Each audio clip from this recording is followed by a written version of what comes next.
BJP की fire brand नेता और केंद्रीय मंत्री उमा भारती ने अयोध्या में रामलला का दर्शन पूजा किया। दर्शन करने के बाद उमा ने कहा कि अयोध्या हमेशा से उनकी आस्था का केंद्र है। रामलला पर मेरी आस्था अक्षुण्ण रही। मैंने कभी भी इस आस्था पे कंप्रोमाइज़ नहीं किया। अयोध्यावासी इसके गवाह रहे। जब मुझे पार्टी से निकाल दिया गया तब भी मैं अयोध्या की तरफ ही मुँह करके चली, क्योंकि मेरे लिए तो जाऊँ कहाँ तजी चरण तुम्हारे। मेरे लिए अयोध्या में राम और सीता का रहना माता पिता का रहना है। उमा भारती ने सरयू नदी की स्वच्छता की भी चर्चा की। उन्होंने सीएम योगी की तारीफ करते हुए कहा कि अगर राज्य सरकार सरयू नदी के लिए कोई प्रोजेक्ट बनाती है तो केंद्र सरकार हर संभव मदद करेगी।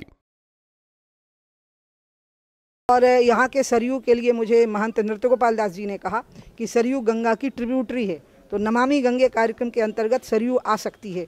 तो मैं अभी देख ही रही थी, तो जिस प्रकार से योगी जी यहाँ काम कर रहे हैं उसमें मुझे शायद कहने की भी आवश्यकता नहीं पड़ेगी, लेकिन फिर भी यहाँ पर वो कोई प्रोजेक्ट ऐसा अगर बना देंगे जिस पे कि हम सहयोग कर सकें तो हम करेंगे पूरा। वहीं विवादित ढांचा विध्वंस मामले में उन्होंने कहा कि अगर सुप्रीम कोर्ट उनसे दोबारा बयान लेगा तो वो इसके लिए तैयार हैं। जब कोर्ट पूछेगा मैं जरूर बताऊंगी, अवश्य बताऊंगी, क्योंकि मैं लिब्रान कमीशन में एक एक लफ्ज़ बता चुकी हूँ। वो रिकॉर्डेड हो चुका है, दर्ज है, पार्लियामेंट की प्रॉपर्टी बन चुका है, क्योंकि लिब्रान कमीशन की रिपोर्ट पार्लियामेंट में रखी जा चुकी है। इसलिए आप ये मत सोचिएगा कि मैं किसी भी चीज़ से कोताही बरत रही हूँ, क्योंकि कोर्ट की प्रॉपर्टी हो गया है वो स्टेटमेंट। जब वो मेरे मांगेंगे मैं जरूर दूंगी।